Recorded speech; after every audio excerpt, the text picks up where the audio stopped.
Hello everyone, welcome back to my channel. আশা করছি আপনারা সবাই ভালো আছেন, সুস্থ আছেন। আমিও খুবই ভালো আছি। আজকে নিয়ে চলে এসেছি আপনাদের সাথে শেয়ার করব বলে একটা দারুণ হেলদি টিফিনের রেসিপি। বাচ্চা থেকে বড় সবার পছন্দের চিড়ের পোলাও। তবে পোলাও বানাতে গেলে অনেকে অনেক প্রবলেম ফেস করে। পোলাও নাকি ঝুরঝুরে হয় না আর কড়াইতে চিপকে যায়। তো আমি আজকে আপনাদেরকে একদম ঝুরঝুরে পোলাও বানিয়ে দেখাবো। তাহলে চলুন, সবার প্রথমে নিয়ে নিয়েছি একটা বোলের মধ্যে নিয়ে নিলাম 1.5 কাপ পরিমাণে চিড়ে। আপনারা আপনাদের পছন্দ মতো পরিমাণটা নিয়ে নেবেন। এরপর পরিষ্কার জল দিয়ে এটাকে আমি জল পাল্টে 2 থেকে 3 বার ভালোভাবে ধুয়ে নেব।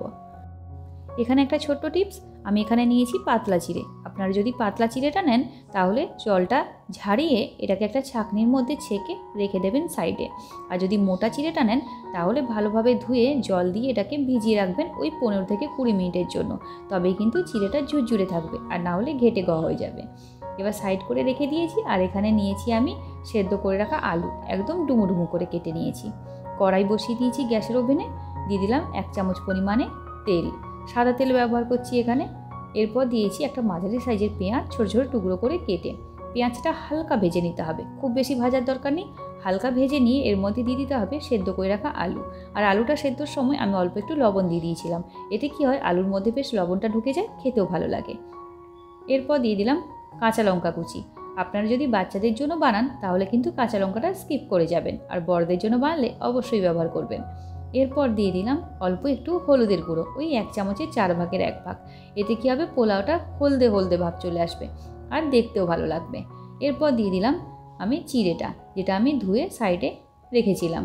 এবার দেখুন চিড়েটা কত সুন্দর ঝরঝরে হয়ে গেছে, আর চিড়েটা কিন্তু একদম সফট হয়ে গেছে। চিড়ে দেওয়ার পর খুব বেশি নাড়াচড়া করবেন না।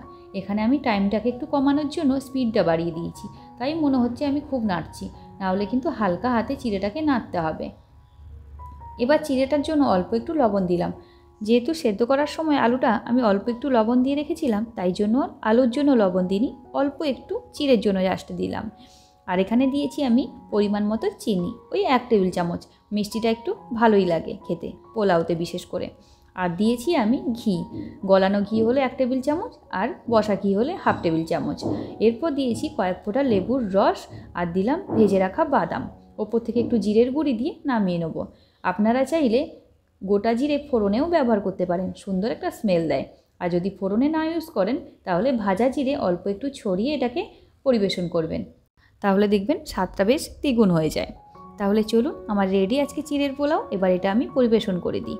তো আপনারা অবশ্যই বাড়িতে একবার ট্রাই করবেন, আশা করছি ভালো লাগবে। আর ওই টিপসটা যেটা বললাম, চিড়েটা আগে থেকে ভিজিয়ে রাখবেন যদি মোটা চিড়েটা নেন। আর পাতলা চিড়েটা হলে ভেজানোর দরকার নেই, ধুয়ে এটাকে রেখে দেবেন সাইডে কোথাও বিছিয়ে, না হলে ছাঁকনির মধ্যে। তাহলে চলুন, চিড়ের পোলাও আমার রেডি।